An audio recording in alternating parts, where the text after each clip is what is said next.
Hello everyone, welcome back to our YouTube channel Gurumantra शिक्षा का ग्रंथ। मैं हूं आपकी एजुकेटर निधि दुआ और मैं आपको पढ़ाती हूं केमिस्ट्री।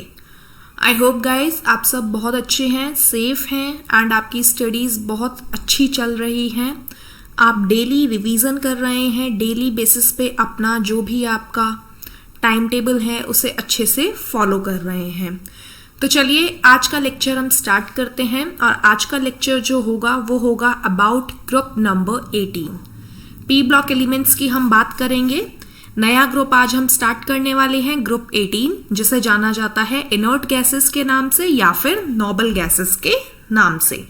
तो चलिए स्टार्ट करते हैं। देखिए, द जीरो ग्रुप और 18th group of the periodic table consist of 6 gaseous elements. Group number 18 को जीरो ग्रुप भी कहा जाता है और उस ग्रुप के अंदर 18th ग्रुप के अंदर 6 एलिमेंट्स प्रेजेंट होते हैं।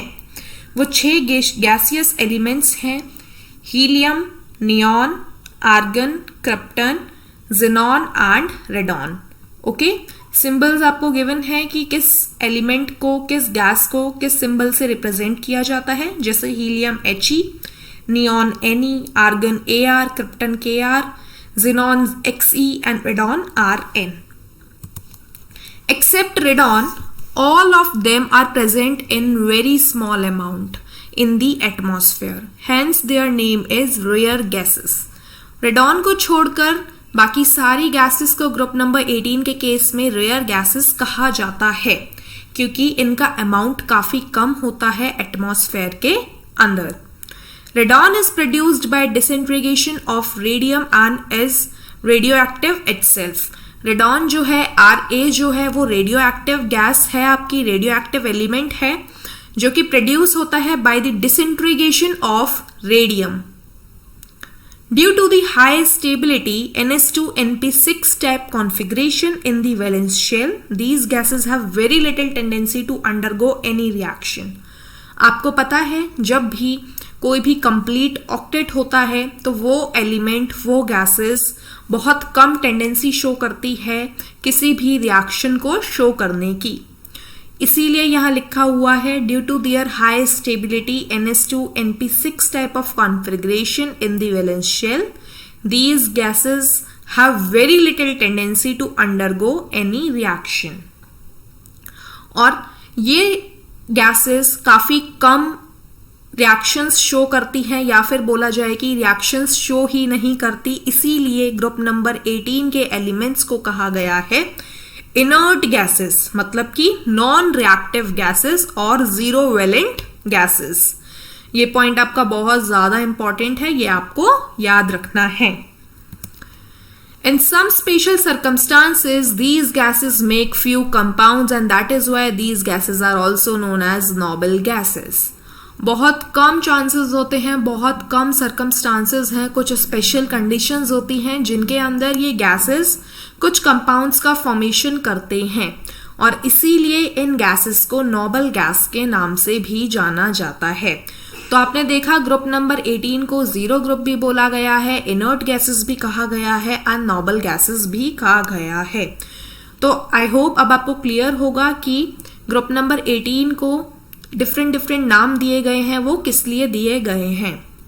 Now the occurrence of noble gases except radon, all gases occurs in free state. Radon को छोड़ के बाकी सारे जो गैसेस हैं वो सब फ्री स्टेट में प्रेजेंट है। Its main sources are as follows. जो मेन सोर्सेज हैं बाकी सारे गैसेस का वो इस तरीके से है। Number 1 is air. 1% by volume of air is occupied by inert gases. Air के टोटल अमाउंट में 1% गैसेस जो हैं, वॉल्यूम ऑफ गैसेस जो हैं वो इनर्ट गैसेस का है। Order of percentage by volume in air, अगर ऑर्डर ऑफ परसेंटेज की बात की जाए तो एयर के अंदर सबसे ज्यादा आर्गन है एंड सबसे कम ज़ेनॉन है। नेचुरल गैस की बात की जाए तो this is the most important source of helium. Helium का सबसे ज्यादा इंपॉर्टेंट सोर्स है नेचुरल गैस, जिसके अंदर हीलियम 2% तक प्रेजेंट होती है। Spring water, it contains dissolved helium, argon and neon in very small amount. Spring water के अंदर हीलियम, आर्गन, नियॉन काफी कम मात्रा के अंदर प्रेजेंट होती हैं। ये पॉइंट भी आपका काफी ज्यादा इंपॉर्टेंट है, ये आपको याद रखना है। स्प्रिंग वाटर का मतलब क्या है? Spring water is a natural discharge point of water at the surface of ground और directly into the bed of stream. Okay, next, physical and chemical properties. If you talk about the physical और chemical properties, तो physical state, सबसे पहले हम बात करेंगे physical state की। अगर फिजिकल स्टेट की बात की जाए तो दीज गैसेज आर कलरलेस। ये जो गैसेज हैं, नॉन रिएक्टिव गैसेज जो हैं ग्रुप नंबर 18 की, ये कलरलेस होती हैं, ऑर्डरलेस होती हैं और साथ ही साथ टेस्टलेस भी होती हैं। डेंसिटी की अगर बात की जाए तो हीलियम से लेकर रेडॉन तक डेंसिटी इंक्रीज करती है। मेल्टिंग पॉइंट और बीपी, बॉइलिंग पॉइंट की बात की जाए तो वो भी इंक्रीज होता है with the increment in atomic number. Size की बात की जाए तो साइज भी टॉप टू बॉटम इंक्रीज करता है। Ionisation, top to bottom, ionisation enthalpy, ionisation energy decrease करती है from top to bottom as the size increases. Next, आपकी जो केमिकल प्रॉपर्टी है वो है heating with air. These gases do not burn nor support in burning. ये जो inert gases होती हैं ये बर्निंग में सपोर्ट बिल्कुल भी नहीं करती। Okay, next point is about atomicity. Atomicity की बात की जाए, since their combining capacity is very low, they exist as a single atom, hence they are monoatomic.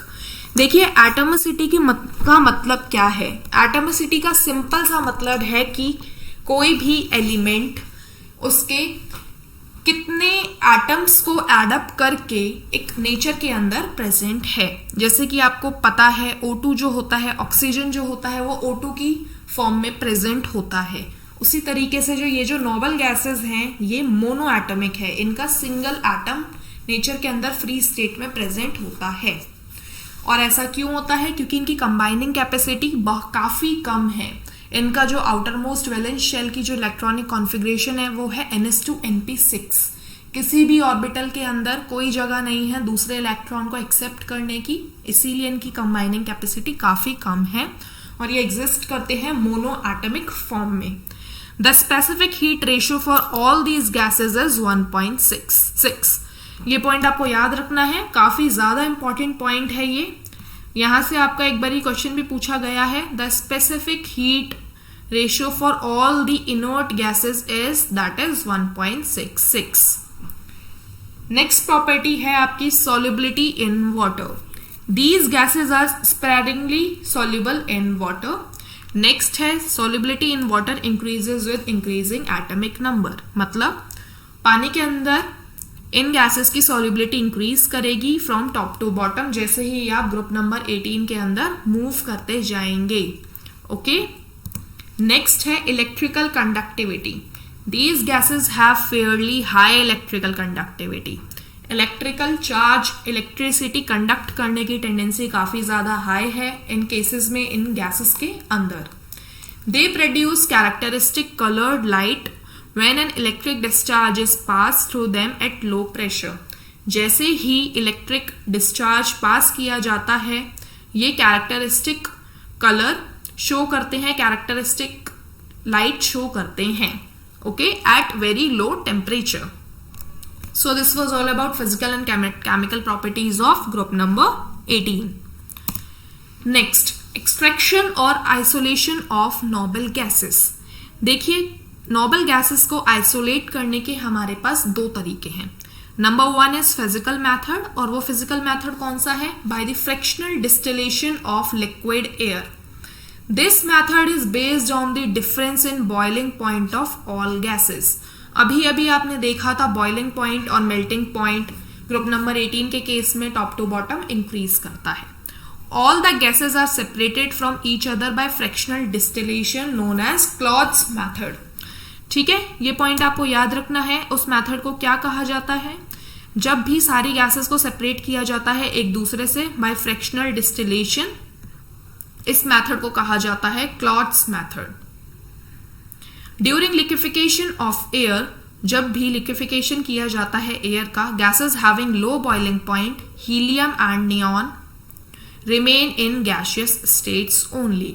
ये पॉइंट भी आपका काफी ज्यादा इंपॉर्टेंट है। आपको पता है टॉप टू बॉटम आने पर मेल्टिंग पॉइंट और बॉइलिंग पॉइंट इंक्रीज होता जाता है, तो और आपको पता है मेल्टिंग पॉइंट और बॉइलिंग पॉइंट इंक्रीज होता है तो हीलियम और नियॉन का जो मेल्टिंग पॉइंट है, बॉइलिंग पॉइंट है, वो काफी कम है। इसीलिए ये लिक्विफिकेशन के दौरान केवल गैसियस स्टेट में ही प्रेजेंट होती हैं। सेकेंड मेथड है केमिकल मेथड। अभी तक आपने फिजिकल मेथड में कौन सा मेथड पढ़ा था? फ्रिक्शनल डिस्टिलेशन, जिसे बोला जा रहा था क्लॉट्स मेथड। नेक्स्ट मेथड है केमिकल मेथड, जिसे बोला जा रहा है Divas charcoal absorption method. This method is based on the principle that the adsorption capacity of these gases at low temperature will increase in their atomic weight. देखिए, सबसे पहले आपको समझने की जरूरत है एड्सॉर्प्शन का मतलब क्या होता है। देखिए, दो टाइप के कोई भी सब्सटेंस किसी चीज को अगर एब्जॉर्ब करता है या एड्सॉर्ब करता है तो उसका मतलब क्या है। देखिए, एब्जॉर्ब करने का मतलब होता है किसी भी चीज का, किसी सब्सटेंस का, किसी चीज को अंदर तक सोख लेना। अंदर तक सोख लेने का मतलब क्या है? देखिए, जैसे आपने कोई क्रिस्टल डाला किसी वाटर के अंदर या किसी सॉल्यूशन के अंदर, तो वो उसे पूरी तरीके से पानी अंदर तक चला जाएगा उस सब्सटेंस के। और एक होता है एड्सॉर्प्शन। एड्सॉर्प्शन का मतलब होता है किसी भी चीज को सोखना, लेकिन केवल उसकी बाहरी परत तक। मतलब कोई भी चीज अगर एब्जॉर्ब हो रही है किसी सब्सटेंस पे, तो वो केवल बाहर एब्जॉर्ब हो रही है, अंदर तक वो चीज नहीं पहुंच रही, तो उसे कहा जाता है एड्सॉर्प्शन। एब्जॉर्प्शन कंप्लीट होता है, एड्सॉर्प्शन केवल लेयर तक होता है, एक बाहर ऊपरी परत बन जाती है एड्सॉर्प्शन के केस में। This method is based on the principal that the adsorption capacity of these gases at low temperature increases. मतलब लो टेम्परेचर पे एड्सॉर्प्शन कैपेसिटी जो होती है इन गैसेस की, ग्रुप नंबर 18 की गैसेस की, वो इंक्रीज करती जाती है जैसे ही एटॉमिक वेट इंक्रीज होता है from top to bottom. Adsorption capacity depends upon temperature. Also, that is the lower the atomic weight of noble gases, lower is the temperature needed to adsorb it. जितना कम atomic weight होगा gas का, उतना ही कम temperature चाहिए होगा gas को adsorb करने के लिए। तो this is all about Dewas charcoal adsorption method. Okay, next compounds of xenon and fluorine. तीन टाइप के कंपाउंड्स मिलते हैं ज़ेनॉन और फ्लोरीन के। नंबर 1 है XeF2 टाइप कंपाउंड। देखिए, सबसे पहले आपका प्रिपरेशन मेथड है कि आप XeF2 को कैसे फॉर्म करेंगे। Xe plus F2 at 673 kelvin and 1 bar temperature. Ratio होगा ज़ेनॉन का 2 और फ्लोरीन का 1। जैसे ही आप इसको रिएक्ट कराएंगे तो आपके पास फॉर्मेशन हो जाता है XeF2 का। ये रिएक्शंस आपको बहुत अच्छे से याद रखनी है, यहां से क्वेश्चन डेफिनेटली पूछा जा सकता है।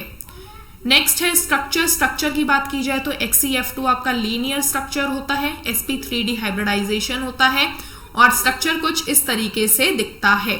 This is about XeF2। Next है XeF4। XeF4 को जब आपको आपको बनाना है तो आप Xe प्लस 2F2 करेंगे, 1:5 का रेशो होगा, टेम्परेचर होगा 873 केल्विन एंड प्रेशर होगा 1 बार। ओके, और रेशो जो होगा वो होगा 1:5 का। स्ट्रक्चर होता है स्क्वायर प्लानर और हाइब्रिडाइजेशन होता है sp3d2। स्ट्रक्चर कुछ इस तरीके से शो होता है और यहाँ पे 2 लोन पेयर प्रेजेंट है। ये आपको अच्छे से याद रखना है XeF4 का फॉर्मेशन। थर्ड कंपाउंड है XeF6। फॉर्मेशन की अगर बात की जाए, प्रिपरेशन मेथड की अगर बात की जाए तो वही Xe3 प्लस 3F2। रेशो जो होगा वो होगा 1:20 का। टेम्परेचर 573 केल्विन एंड प्रेशर होगा 60 to 70 बार एंड फॉर्मेशन हो जाएगा XeF6 का। हाइब्रिडाइजेशन होगी sp3d3 और स्ट्रक्चर होगा डिस्टॉर्टेड ऑक्टाहेड्रल कुछ इस तरीके से। ये आपको अच्छे से याद रखना है, ये तीनों रिएक्शंस आपकी बहुत इंपॉर्टेंट है in case of group number 18। Now the properties of xenon fluoride. XeF2, XeF4 and XeF6 all are colorless crystalline solids the hydrolysis of XeF2। आपको ये पॉइंट बहुत अच्छे से याद रखना है। यहाँ पे जो भी आपको रिएक्शंस दिख रही हैं ये आपको अच्छे से याद रखनी है। सबसे ज्यादा इंपॉर्टेंट है हाइड्रोलाइसिस ऑफ XeF2। जैसे ही XeF2 का हाइड्रोलाइसिस किया जाएगा, XeF2 को रिएक्ट कराया जाएगा वाटर के साथ, तो फॉर्मेशन होता है ज़ेनॉन गैस का plus HF solid plus O2 gas. कुछ अदर रिएक्शंस यहाँ पे आपको गिवन है XeF2 के साथ PF5 का, तो आपका ये फॉर्मेशन होता है XeF प्लस PF6 माइनस। तो ये रिएक्शंस भी आपको याद रखनी है। आपकी सबसे ज्यादा इंपॉर्टेंट रिएक्शन ये है XeF6 plus MF will form M plus XeF7 minus. Okay, यहाँ पे M जो है आपका सोडियम, पोटेशियम, रुबिडियम, सीजियम कुछ भी हो सकता है। ठीक है, ये दोनों रिएक्शंस आपकी बहुत ज्यादा इंपॉर्टेंट है प्रॉपर्टीज ऑफ ज़ेनॉन फ्लोराइड के केस में। नेक्स्ट है ज़ेनॉन ऑक्सीजन कंपाउंड्स। देखिए, hydrolysis of XeF4 and XeF6 with water gives XeO3। ठीक है, हाइड्रोलाइसिस जैसे ही आप कराएंगे XeF4 का या फिर XeF6 का, तो आपको XeO3 का फॉर्मेशन होता हुआ नजर आएगा। ये पॉइंट भी आपका काफी ज्यादा इंपॉर्टेंट है। रिएक्शन कुछ इस तरीके से होगी, ये रिएक्शन आपको याद रखनी है। XeF4 के 6 मॉलिक्यूल्स लेते हैं प्लस 12H2O, तो आपका फॉर्मेशन होता है 2XeO3 का। जैसे ही आप XeF6 प्लस 3H2O लेते हैं तो आपके पास फॉर्मेशन हो जाता है XeO3 प्लस 6HF का। ये दोनों बहुत ज्यादा इंपॉर्टेंट रिएक्शन है। ये आपका कंप्लीट हाइड्रोलाइसिस की बात हो रही थी। वहीं आप अगर पार्शियल हाइड्रोलाइसिस की बात करते हैं XeF6 के केस में, तो XeF6 plus H2O will form XeOF4 और XeF6 plus 2H2O will form XeO2F2। ये रिएक्शंस आपकी बहुत ज्यादा इंपॉर्टेंट हैं, ये आपको बहुत अच्छे से लर्न कर लेनी है।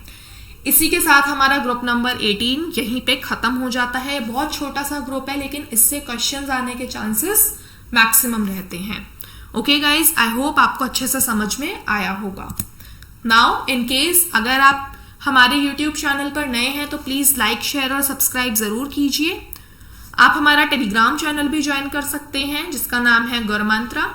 वहां पे आपको फ्री PDF मिल जाते हैं, नोट्स मिल जाते हैं।